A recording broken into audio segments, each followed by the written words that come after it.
नमस्कार दोस्तों, कैसे हैं आप? आपका स्वागत है आपके अपने चैनल जज्बा संस्कृति में। मैं वर्षा पुरोहित। जैसा कि आपको पता था कि सुदेव जो है वो खत्म हो गया था पानी में डूब के, और उसके घर वाले हाहाकार और मतलब रो रहे थे, हाहाकार कर रहे थे, हाय हाय विलाप कर रहे थे। उसकी माँ भी मूर्छित हो गई थी। तो 18वें अध्याय में धनु नामक मुनि की हम कथा सुनाने जा रहे हैं कि उन्होंने क्या किया था। नारद जी बोले कि हे तपोनिधि, राजा दृढ़धनवा को वाल्मीकि जी ने इसके उपरांत क्या सुनाया, कृपया कर उस संपूर्ण वृत्तांत को मुझे सुनाइए। अब नारद जी से दृढ़धनवा है, जो आपको हम पहली कथाओं में दृढ़धनवा जो राजा अपने जो ब्राह्मण का रूप थे उनकी जो कथाएं हैं वो नारद जी से वो पूछ रहे हैं कि आगे मेरे इसमें पुराने जन्म में क्या हुआ। श्री नारायण बोले, दृढ़धनवा अपने पूर्व जन्म की यह कथा सुनकर आश्चर्यचकित रह गए। हे ब्राह्मण, आपके ऐसे वचन सुनकर आपके ऐसे वचन जो हैं जो अमृत के समान मीठे हैं, जिसको सुनकर मैं मन नहीं भरता है। कृपया आगे का चरित्र भी सुनाइए। वाल्मीकि जी बोले कि हे राजन, जब वह ब्राह्मण जिस समय शोक में विलाप कर रहा था, उस समय 10 दिशाओं में भीषण गर्जन करते हुए घने बादल छा गए और पर्वतों को कांपती हुई भयानक हवा चलने लगी। मेघ गर्जना से दिशाएं कांपने लगी। 1 मास निरंतर वर्षा की झड़ी लगी रही और धरती पर पानी पानी हो गया।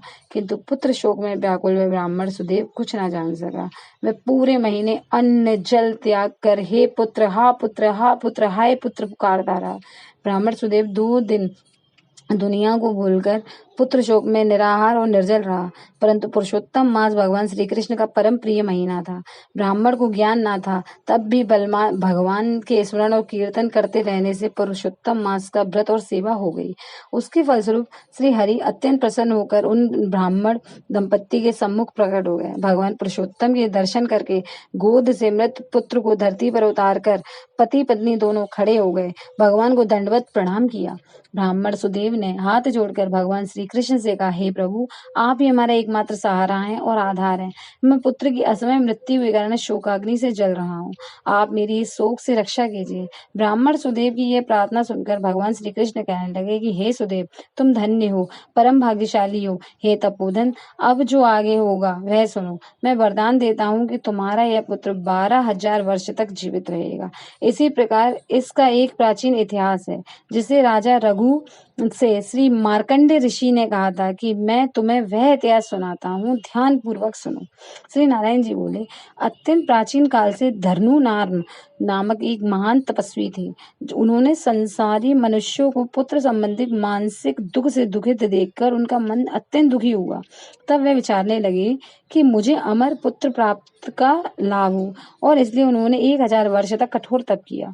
तब देवताओं ने आकर कहा, हे मुनीश्वर, हम तुम्हारे तप से प्रसन्न हैं, जो इच्छा हो वर मांगो। देवताओं के इस प्रकार के वचन सुनकर महर्षि धर्म नाम ने कहा, आप मुझे अमर और बुद्धिमान पुत्र दीजिए। सब देवताओं ने कहा, ऐसा अभी पृथ्वी पर तो हो नहीं सकता। तब ऋषि ने कहा, निमित आयु वाला पुत्र दे दो। देवता बोले कि निमित किसे कहते हैं? मुनि बोले कि जो सामने पर्वत, बड़ा पर्वत है ना, यह जब तक रहे तब तक मेरा पुत्र भी जीवित रहे। तब देवता ऐसा ही हो कहकर वहां से वरदान देकर स्वर्ग को चले गए। देवताओं ने वरदान में महर्षि धर्मनाम के समय आने पर अत्यंत सुंदर पुत्र प्राप्त हुआ। वह पुत्र चंद्रमा के सदृश बढ़ने लगा। जब वह 16 वर्ष का हो गया तो पिता धर्मनाम मुनि बोले कि हे पुत्र, महात्माओं की कभी अवज्ञा नहीं करना, सदैव धर्म का पालन करना। पुत्र जानता था कि वह निमित्त आयु है, अतः वह इस घमंडवश में उन्मुक्त होकर मुनियों को वह कुछ भी नहीं समझता था।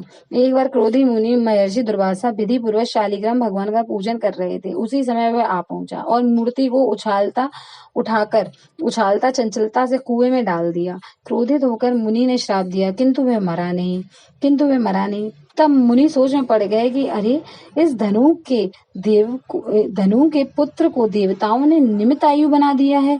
इस प्रकार चिंता करते हुए मुनि ने लंबी सांस छोड़ने लगे।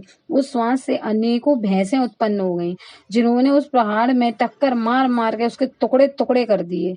पहाड़ के खंड खंड होते ही मुनि धर्मनाम वह दुर्मत पुत्र भी मर गया।